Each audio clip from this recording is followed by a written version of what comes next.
It's a cold December night in Ashland, Ohio. But what warms the evening up is a house on fire, a house full of young, innocent children. But it turns out something even more terrible than a house fire has befell those children. And the details and the justice that the people wanted gets very complicated. What you are about to hear is believed to be real, based on witness accounts, testimonies, and public record. This is terrifying and true.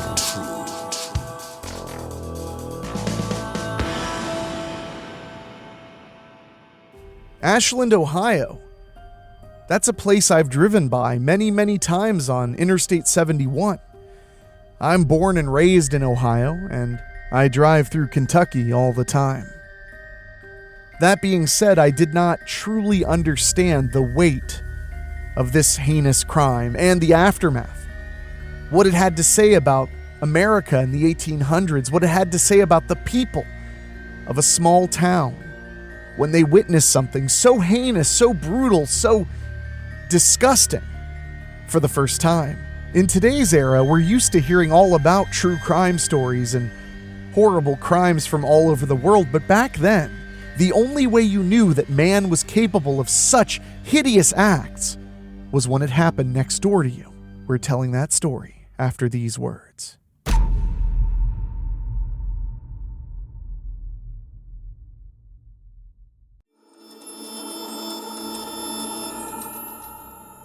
The Ashland Massacre, which is also known as the Ashland Tragedy, took place in 1881. It was a long time ago, but is still extremely heartbreaking, and it'll make you feel deeply for the victims.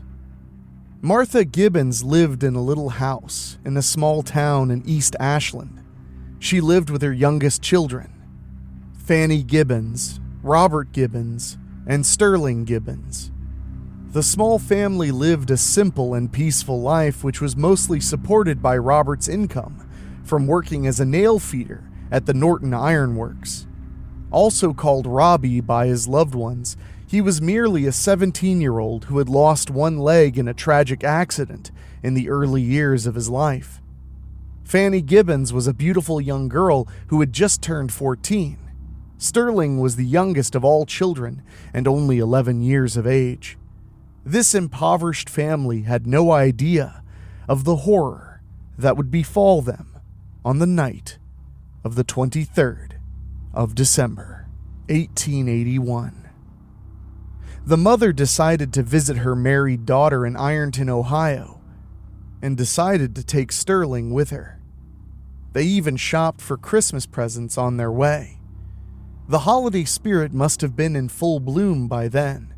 Before leaving, Martha asked her neighbor, Carolina Thomas, if the latter's daughter, Emma, would be willing to stay and accompany Robbie and Fanny while their mother would be away. This was also brought upon since the children's father was away and didn't live with them at that point. The motive wasn't to babysit them, but rather provide Fanny company while her brother would be away at work, and perhaps even stay the night. The mother agreed, of course, since there was no reason for her to say no. They were neighbors who already lived so close to each other, and all three children would enjoy being together. Especially since Fanny and Emma were in the same age group, and also best friends. Their friendship coupled with the holiday spirit made them excited and delighted about this arrangement. Emma went over to join Fanny at her house at 6 p.m., and that was the last time her mother saw her alive. At 4:30 a.m. the next morning, Carolina saw the Gibbons house in flames. You can imagine the shock the poor woman must have felt, knowing her young daughter was inside. Instinctively, she rushed towards the house and cried for help, and the fire was eventually put out with neighbors' help. The dead bodies of all three children were taken out and placed on mattresses. A whole crowd had gathered by then, and everyone felt sheer pity for the befallen tragedy. However, the darkness of the night did not reveal all the details of that horrifying evening. It was when the sun came out the next morning, and the brightness of the day was able to shed light upon the truth. People of all kinds rushed and gathered irrespective of age, size, color, or distance from the crime scene. Firstly, the bodies were mutilated. Secondly, the examination revealed evidence of sexual assault on both girls. The 3 innocent children had been murdered in cold blood. We can be sure of the fact that the news of this gruesome night reached the entire small town fast, even in those days. Both mothers must have been devastated and feeling very guilty for leaving their children behind. The entire populace of their small burg was outraged, and rightly so. There was a demand for answers, for justice, and for the truth to come out. The civic leaders of the area decided to put their Christmas festivities aside and set out to thoroughly investigate the matter. There was a meeting that was attended by hundreds of people to decide on this matter. Money was donated and arranged to be paid to detectives, and a reward was raised to whoever brings any crucial piece of information related to the case. Just imagine the level of unity amongst the people who were outraged and wanted justice to be served. The first suspect was George Gibbons, who was the father of Fanny and Robert Gibbons, as his whereabouts were unknown at the time of the incident. However, later the father's innocence was proven, and it was revealed that he had been staying in Virginia, and the investigation took another turn. Deputy U.S. Marshal Heflin was involved in the case, and in January of 1882, a month later, he arrested some men. These 3 men were George Ellis, William Neal, and Ellis Craft. George Ellis instantly confessed that he was present at the house on the night of the murder, but put the entire blame on his other 2 accomplices. He claimed that they had made him accompany them at gunpoint, and he had no choice in the matter. He also revealed some very gruesome details of what happened within that small house while he was there with his criminal compatriots and the 3 innocent children. He stated that Neal and Kraft awoke him on the night of the 23rd of December and took him to the Gibbons house. The 2 had been planning to rape Fanny and Emma since before the night started. They all moved into the house through a window.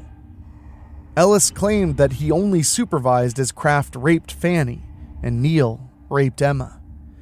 He even mentioned how Fanny kept weeping and pleaded with her attacker to stop, to no avail.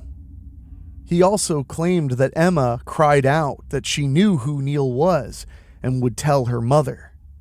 Amidst all this, Robert awoke and was about to come into the room they were all in, but he got struck in the head with an axe by Kraft. He then hit Fanny with the axe and killed her instantly. Emma was murdered by Neal after that. Ellis Craft even added that the cries of the girls were gripping and full of pleas for mercy. However, the men paid no heed. He was the only one of them to narrate this chain of events, as the other 2 completely denied this story. The 3 men were apprehended and then brought by steamboat to Catlettsburg, where they were secured as there was a fear that the mob of angry people could lynch them. But deep down, everyone knew that lynching by a mob was an inevitable fate in that era of American history for these wretched murderers. Around 10 armed men safeguarded the prisoners held at the jail to keep them safe until their trials. All 3 were charged with allowing, abetting, and plotting murder. George Ellis was singly charged with 3 counts of murder, a loophole he got from testifying against his accomplices. William Neal also confessed to the crime, albeit eventually. There is a rumor that a militia was even trying to save these men, somehow. Neal and Kraft were charged with first-degree murder and sentenced to hang, while Ellis was only sentenced to life in prison. Some of the apprehensions did indeed come true as 40 masked men broke into Catlettsburg jail through a window. They had arrived by train and came with their aim to lynch these prisoners. Even with this being a crime in and of itself, can we really blame these people for being hungry for vengeance? In the 1800s, it was not uncommon for the people to take matters into their own hands, and this is exactly what these men did. They weren't satisfied with the verdict, and this was the result of their disapproval. The mob of men was able to unlock George Ellis's cell and take him out. They took him to the crime site and hung him by a sycamore tree. Neal and Kraft tried to appeal their convictions and were given another trial each. Nearly a year after the crime, there was a resumed urge for vengeance among the people of the town of Ashland. The state militia kept the prisoners under armed surveillance. The judge was requested by the prisoners for venue change to allow for a free and fair second trial, which was approved. While the prisoners were on their way to their new venue, a bunch of men opened fire on the steamboat of the prisoners, and the troops returned fire. It is unconfirmed who fired first, but it is said that 1,500 shots were fired by the soldiers, mostly wounding and killing civilians of the town. The soldiers fired everywhere, leaving many men, women, and children dead. This event marks how the populace was severely infuriated by this case. Their level of anger can be seen by their efforts to take the matter into their own hands. This also reflects the severity and sensitivity of this crime. The prisoners then arrived at their new location safely. However, neither of the two men was successful in their second trials and were charged with the same crimes, first-degree murder, and the punishment to hang. In the last attempt to save Kraft, his brother found a black man in Ohio who would confess to the crime to save Kraft from execution. This is a truly bizarre but interesting part of this case because once again the unity of the people in Ashland comes into place. They made sure that justice was truthfully served and that no innocent man was punished. It was also rumored that Kraft's friends intended to lynch Dyerly, who was the black man that they had convinced to confess to the heinous crimes, in order to draw attention to him and away from Kraft. However, the people of Ashland were intensely indignant and made sure that Dyerly was not charged with something he hadn't done. Instead, they made sure that the real criminal was the one punished and not some poor innocent man, fearful for his life.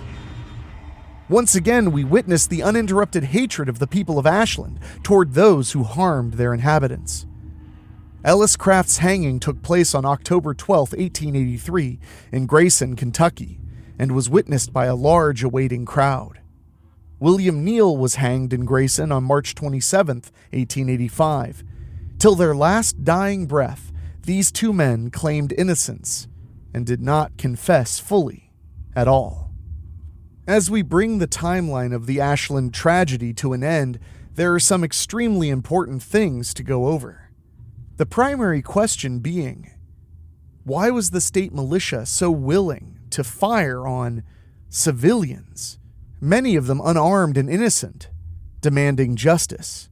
Could it have been a horrible misjudgment of the situation from the militiamen? Going back to the night of the 23rd of December 1881, how did these men know that the children would be alone at the Gibbons house? Were they stalking the family? Or perhaps they were stalking Fanny Gibbons and Emma Thomas for a long while. Was the aggrieved populace of Ashland so committed to standing by justice because they felt deeply for the poor children and their local inhabitants, or simply because they had no faith in the system to provide them with their justice? Could the latter be a reflection of the poor judicial system of the state If yes, then we can say if it weren't for the fight of these common people till the very end, justice might not have been served. These unanswered questions could perhaps point toward a much, much larger picture. Now, putting these technical and political questions aside, our hearts go out to the poor mothers of the children, Martha Gibbons and Carolina Thomas. These two women lost so much so suddenly and had to live with the grief and trauma of that loss for all their lives. After researching this story, we also discovered that Martha Gibbons had lost a 5-year-old child before this tragedy as well, which made me feel even sadder for her.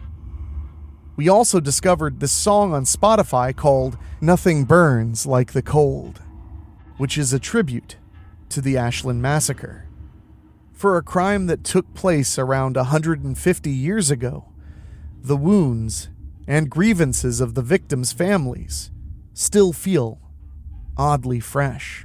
The people of Ashland, Kentucky simply would not stand idly by and watch such a vicious tragedy against the innocence of children go unpunished.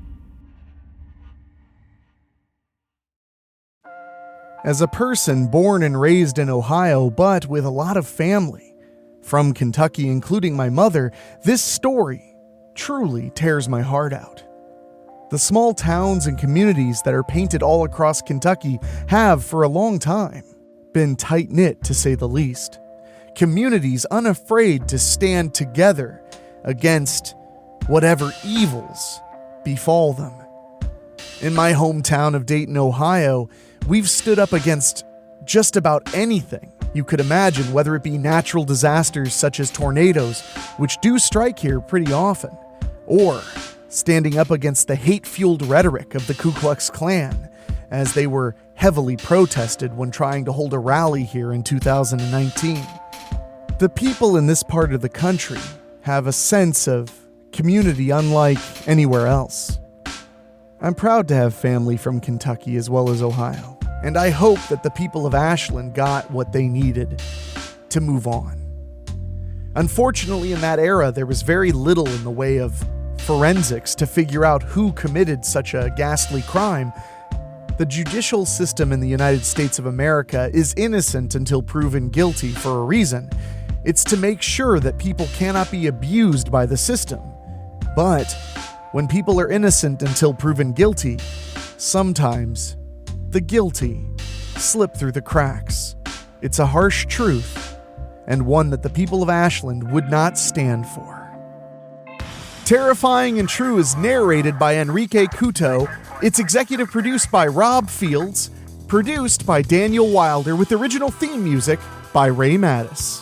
If you have a story you'd like us to cover on the program, send us an email at weeklyspooky@gmail.com. And if you want to support us in a very direct way, go to weeklyspooky.com and click on Patreon. For as little as $1 a month, you can support us and allow us to keep the spooky rolling and rolling and rolling. And I want to say a big thank you to our Patreon podcast boosters, folks who pay just a little bit more to hear their names at the end of the show. And they are Johnny Nix, Bobbletopia.com, Megan Hua, Julia Kirsch, Brent McCullough, Steve King, Karen Weemet, Jack Kerr, and Craig Cohen. Thank you all so much, and we'll see you next time right here on Weekly Spooky and Terrifying and True.